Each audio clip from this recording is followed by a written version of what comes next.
Have you ever wondered how a country can just transform itself, seemingly overnight? Well, in the decades after the Civil War, America did just that.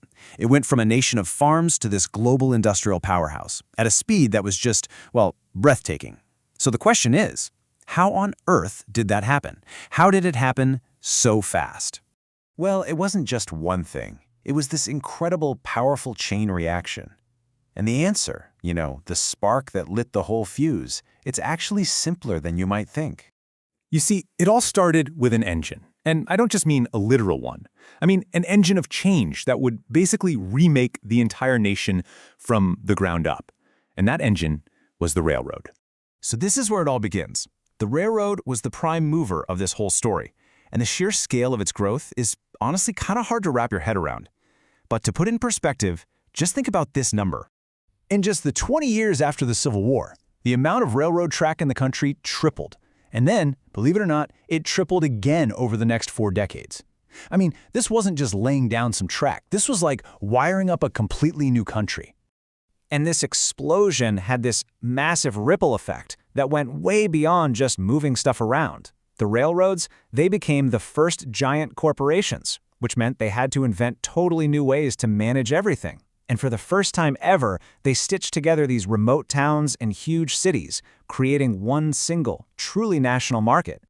But, an engine this massive doesn't just build itself. It needed a very specific kind of fuel, and that fuel was a powerful mix of legal cleverness and a ton of government support. Okay, so here's how they pulled it off. First, there was this legal innovation called incorporation. It basically created limited liability, which meant investors were protected from losing their shirts if things went south. That made them willing to risk huge amounts of money. And second, the federal government jumped in with just staggering amounts of help. We're talking hundreds of millions of acres in land grants and millions in bonds to get those rail lines built. So, you've got this incredible network of rails crisscrossing the country. What happens next? Well, the entire way Americans produced and ate food was about to get completely revolutionized. And right at the heart of this new world was one city. Chicago. That was the hub. Ranchers all the way down in Texas could now ship millions of cattle by train straight to the Chicago stockyards. And what happened in those stockyards? Well, it fascinated industrialists from all over the world. They basically perfected a kind of reverse factory, which you could call a disassembly line. Animals went in one end, and with this brutal clockwork precision, processed meat came out the other. It was so revolutionary, it would actually inspire Henry Ford's assembly line, just backwards. Then all this meat was packed into newfangled refrigerated rail cars and shipped to every corner of America. It was a brand new and, honestly, a kind of startling way of doing things. And the scale of this operation, it's just mind-boggling. By 1885, Chicago was pumping out nearly 500 million pounds of beef every single year. Now, this kind of industrial demand didn't just change business. It physically changed the country. The huge buffalo herds in the native grasslands of the American West, they were replaced by ranches for all that cattle and endless fields of corn and wheat to feed them. The whole landscape was remade. But this wasn't just about transforming the land and the economy. It was bigger than that. It fundamentally transformed society itself and what it even meant to be a worker in America. The old American dream was all about owning your own little farm or your own shop. Factory work was supposed to be a temporary thing, a stepping stone.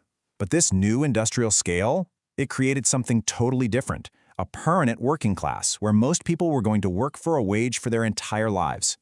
And this led to a whole new social pyramid. At the very top, you had the owners, who are often completely disconnected from the day-to-day of their huge companies. In the middle, a brand new class of educated, white-collar managers popped up to actually run things. And down at the bottom, facing this new reality, stronger labor unions began to organize and fight for the rights of this new permanent working class. So all of this new industrial society, with its immense wealth and all its complex new problems, it created the perfect environment for a massive explosion of technological innovation. It was a time when it really felt like anything was possible. And just to give you a sense of the mood back then, get this. On April Fool's Day in 1878, a newspaper published a totally fake interview with Thomas Edison. In it, he claimed he'd invented a machine that could make food and drinks out of nothing but air, water, and dirt. Of course, it was a joke.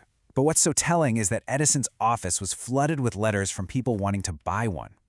Americans had seen so many real, world-changing inventions that even this crazy idea seemed plausible. That's how fast things were changing. But here's the thing about Edison. His most important invention, it wasn't the light bulb. It wasn't the phonograph. It was the system he created for inventing. He pioneered what he called the invention factory, a lab whose whole purpose was commercial research and development, designed to just pump out innovations on a schedule. And when he turned that invention factory loose on the problem of electric power, the results were just staggering. I mean, look at this timeline. In just 5 years, Edison went from just announcing his research to powering a whole square mile of Manhattan and having 330 power plants lighting up the world. 5 years. This was the final domino. Electricity unleashed a whole second industrial revolution. Suddenly, factories could run 24/7. Cities could expand outward with electric streetcars and build upward with electric elevators. It literally changed the shape of our cities and the rhythm of human life itself. So there you have it. That's the chain reaction. The railroad engine created a national market. That market made industrial mass production possible. That new economy created a whole new kind of workforce and society, which in turn fueled a technological revolution that gave us electric light, a nation completely and totally transformed. But, and this is important, as our source material makes very clear, this rapid, almost violent transformation, it wasn't just a simple story of progress. It was way more complex than that, and it came with a real price. This massive iron engine, it really did forge the modern United States. It created wealth and possibility on a scale no one had ever seen before. But it also sparked new conflicts and new inequalities that, let's be honest, we're still grappling with today. And understanding that trade-off, the incredible progress and the steep price, that's really the key to understanding the world we all live in right now.